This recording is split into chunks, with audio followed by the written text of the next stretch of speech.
On ne vit pas dans un espace neutre et blanc. On ne vit pas, on ne meurt pas, on n'aime pas dans le rectangle d'une feuille de papier.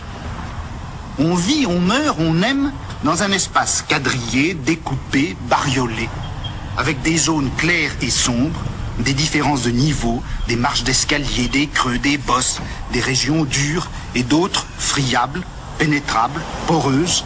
Il y a les régions de passage, les rues, les trains, les métros. Il y a les régions ouvertes de la halte transitoire, les cafés, les cinémas, les plages, les hôtels. Et puis il y a les régions fermées du repos et du chez-soi. Eh bien, je rêve d'une science, et je dis bien une science, qui aurait pour objet ces espaces différents, ces autres lieux, ces contestations mythiques et réelles de l'espace où nous vivons. Cette science étudierait non pas les utopies, puisqu'il faut réserver ce nom à ce qui n'a vraiment aucun lieu, mais elle étudierait les hétérotopies, les espaces absolument autres. Et forcément, la science en question s'appelle déjà l'hétérotopologie.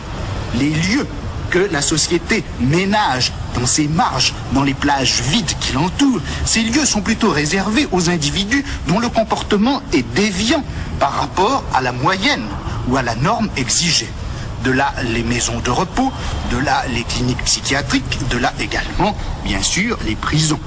Il faudrait sans doute y joindre les maisons de retraite, puisque, après tout, l'oisiveté dans une société aussi affairée que la nôtre, l'oisiveté est comme une déviation d'ailleurs qui se trouve en l'occurrence être une déviation biologique quand elle est liée à la vieillesse, et c'est une déviation, ma foi, constante pour tous ceux du moins qui n'ont pas la discrétion de mourir d'un infarctus dans les 3 semaines qui suivent leur mise à la retraite.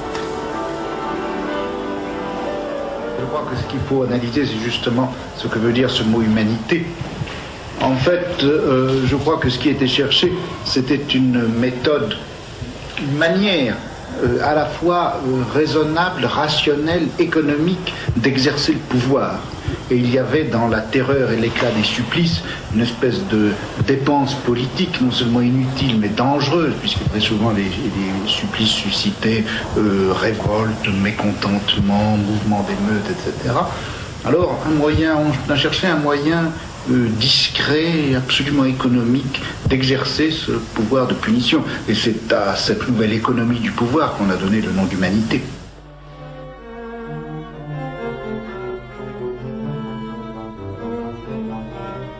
Ce que j'ai voulu faire, c'est de montrer combien finalement cette adéquation, pour nous si claire et simple, de la peine avec la privation de liberté, c'est en réalité quelque chose de récent.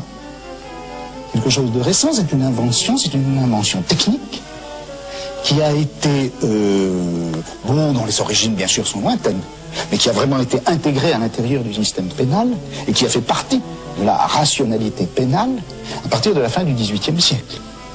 Et j'ai essayé d'interroger les raisons pour lesquelles la prison était ainsi devenue une sorte d'évidence dans notre système pénal.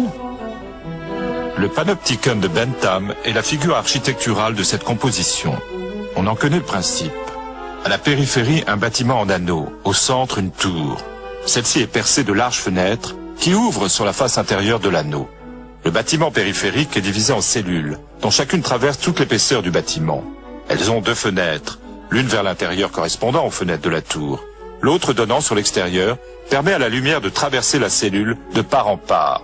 Il suffit alors de placer un surveillant dans la tour centrale et dans chaque cellule d'enfermer un fou, un malade, un condamné, un ouvrier ou un écolier.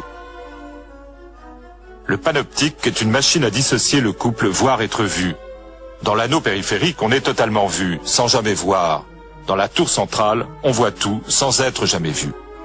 Dispositif important, car il automatise et désindividualise le pouvoir. Celui-ci a son principe moins dans une personne que dans une certaine distribution concertée des corps, des surfaces, des lumières, des regards. Dans un appareillage dont les mécanismes internes produisent le rapport dans lequel les individus sont pris. Peu importe par conséquent qui exerce le pouvoir. Un individu quelconque, presque pris au hasard, peut faire fonctionner la machine. À défaut du directeur, sa famille, son entourage, ses amis, ses visiteurs, ses domestiques même. Tout comme est indifférent le motif qui l'anime. La curiosité d'un indiscret, la malice d'un enfant, l'appétit de savoir d'un philosophe qui veut parcourir ce muséum de la nature humaine, ou la méchanceté de ceux qui prennent plaisir à épier et à punir. Le dispositif panoptique aménage des unités spatiales qui permettent de voir sans arrêt et de reconnaître aussitôt.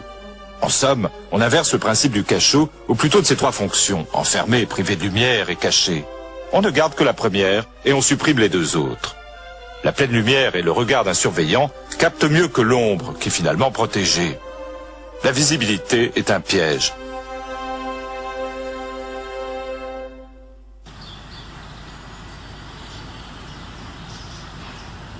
Alors, l'idée qu'il faille absolument donner aux gens qui exercent le pouvoir un instrument, en quelque sorte, optique, pour que ce sur quoi ils exercent le pouvoir, et en même temps les effets de ce pouvoir leur soient visibles, ça, c'est une préoccupation fondamentale.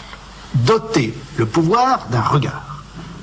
Donner par conséquent, imposer à ce sur quoi s'exerce le pouvoir, ou ce sur qui s'exerce le pouvoir, donner une visibilité intégrale, exhaustive. Alors vous avez cette idée d'une communauté de visibilité, et vous avez cette autre idée d'un appareil technique permettant aux uns de voir les autres.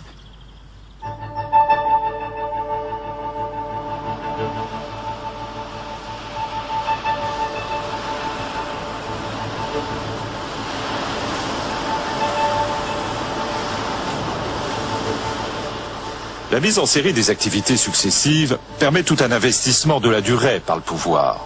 Possibilité d'un contrôle détaillé, d'une intervention ponctuelle, de différenciation, de correction, de châtiment, d'élimination en chaque moment du temps. Possibilité de caractériser, donc d'utiliser les individus selon le niveau qui est le leur dans les séries qu'ils parcourent.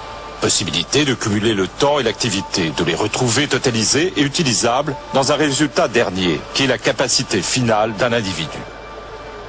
On ramasse la dispersion temporelle pour en faire un profit et on garde la maîtrise d'une durée qui échappe. Le pouvoir s'articule directement sur le temps, il en assure le contrôle et en garantit l'usage. D'un mot, les disciplines sont l'ensemble des minuscules inventions techniques qui ont permis de faire croître la grandeur utile des multiplicités en faisant décroître les inconvénients du pouvoir qui, pour les rendre justement utiles, doit les régir. Une multiplicité, que ce soit un atelier ou une nation, une armée ou une école, atteint le seuil de la discipline lorsque le rapport de l'un à l'autre devient favorable.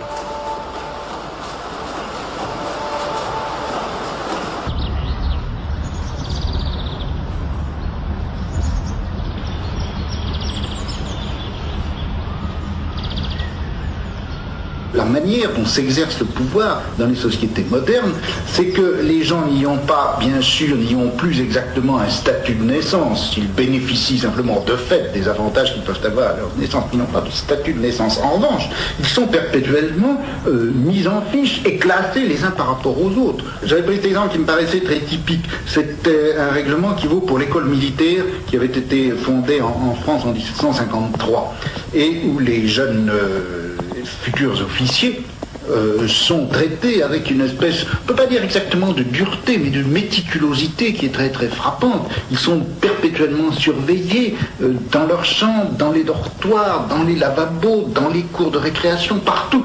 Et non seulement ils sont surveillés tout le temps, mais ils sont classés tout le temps. On est dans une sorte de société de concours perpétuel et généralisé. Et en même temps, le classement vaut sanction. Car si vous êtes bien classé, c'est récompense. Mais si vous êtes mal classé, vous savez parfaitement que c'est punition et que ça entraîne toute une série de sanctions de fait.